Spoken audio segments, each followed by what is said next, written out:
Let's talk to James Cartlidge, MP, Shadow Defence Secretary. He's down in Westminster for us, I think. James, very good morning to you. Good morning. I'm in Suffolk, actually, but it's lovely to speak to you. Very good. Well, I hope it's as pleasant up there as it is down here. The sun is shining. You know, the day is young, and it's half term, so a lot of people got their kids knocking around as well. Let's talk a bit about Keir Starmer and his trip to Paris yesterday.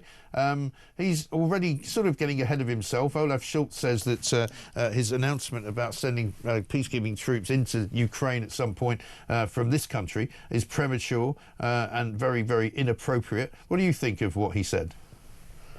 Well, look, we as a party have been very strong in our support for Ukraine, both when we were in government, when we stood by them at the outset of that invasion. And if we hadn't done that, I think this could have ended, Russia could have conquered Ukraine fully right at the beginning. And that would have been terrible for us in the UK and for all of NATO.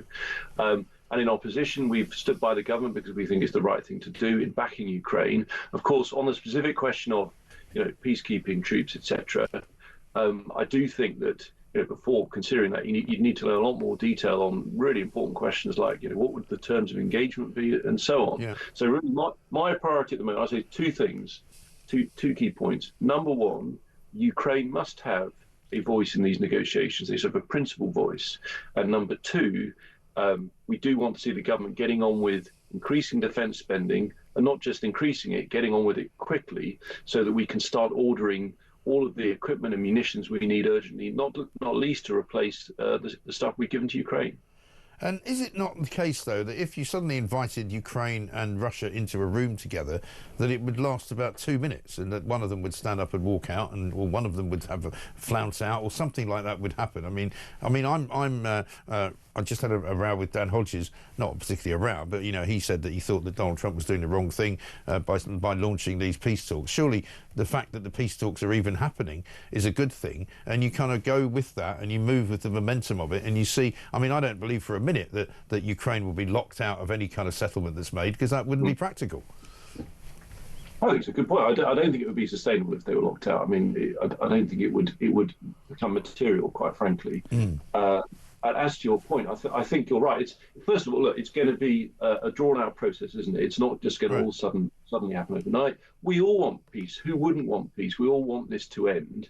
But I do think, you have to remember in this, as much as this features in the media and we see pictures of world leaders, talking to each other, etc., we have to remember Ukraine is still being bombed every day, pretty much. It's nuclear power station bombed. Imagine being living in a family in Ukraine. You've been attacked relentlessly. You desperately want peace and security for your country. So you want to know that any peace deal is going to last and be meaningful. And that's a big deal.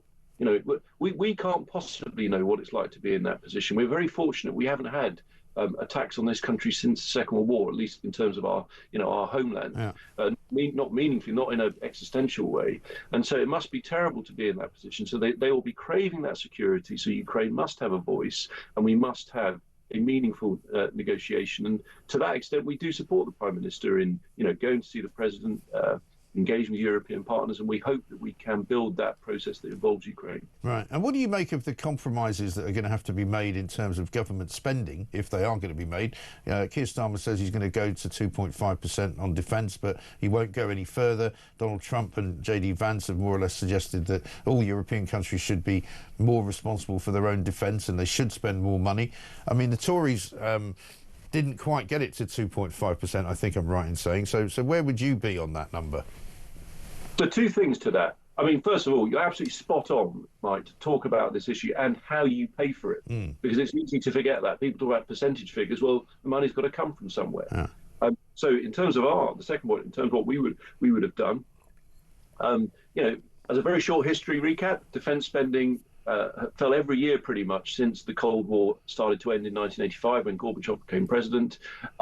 Actually, it was 3% in 1996 when we were in government. It was then about 2.5% just before the big crash, and after that, the public finances in a terrible condition, and yes, defence spending did fall. So the first significant rise was under Boris Johnson as Prime Minister. It went up to 2.3%. It's been sustained at that level since by us in government. And then at the election, looking at the threats we face, the need to replenish the weapons we've given to Ukraine, we set a programme to increase defence spending to 2.5%. And crucially, we would have funded it by reducing the civil service back to its pre-pandemic size. Now, John Healey has said to me repeatedly, the Secretary of State for Defence in the Chamber, that's a gimmick.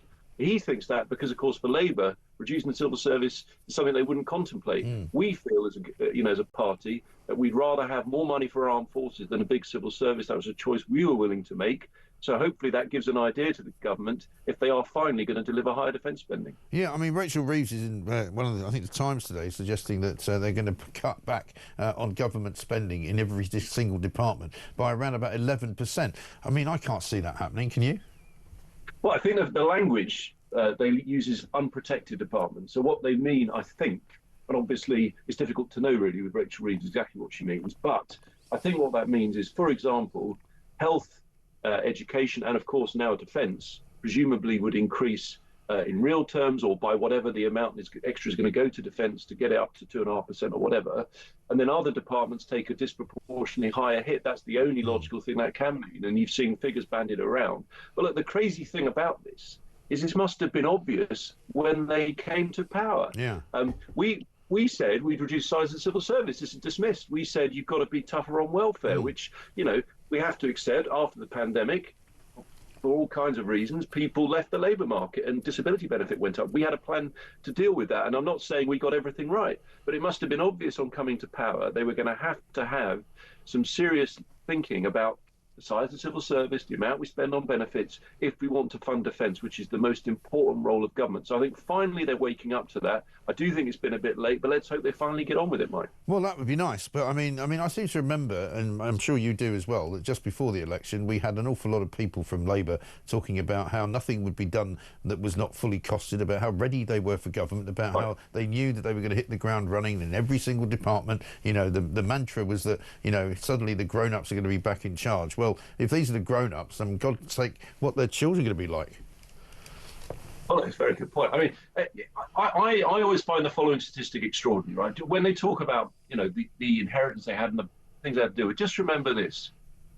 If the deficit, which is, if you like, the country's overdraft, right? It's in-year debt at the end of each month. If the deficit, when Labour came to power in July last year, had been the same size as a percentage of GDP as it was in 2010 when we took over from them, it would have been bigger by a factor of £160 billion. That's basically the NHS England budget last year. So that puts into context how big a problem we had to deal with when they left that nice letter that there's no money left compared to what they've had to deal with. They actually had inflation back at 2% despite all the problems with energy prices following Putin's invasion. They had a growing economy. I'm not saying everything was suddenly rosy, because we had a very traumatic period to govern through with the pandemic and the war and everything.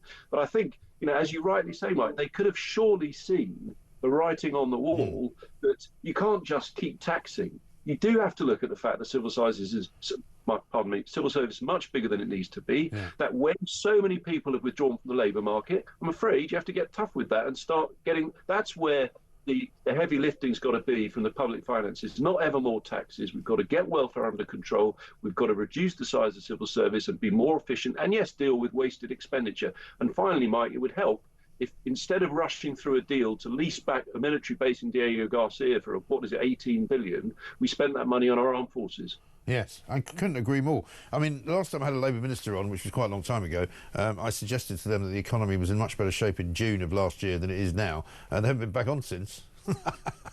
So, and you're right.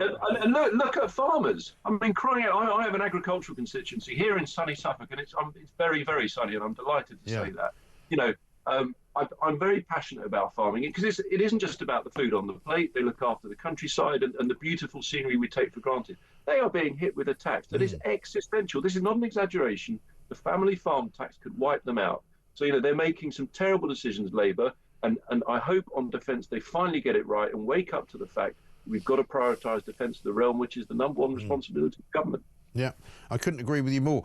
James, good to talk to you. Thank you very much indeed. James Cartlidge, MP and Shadow Defence Secretary up there in sunny Suffolk, as he calls it.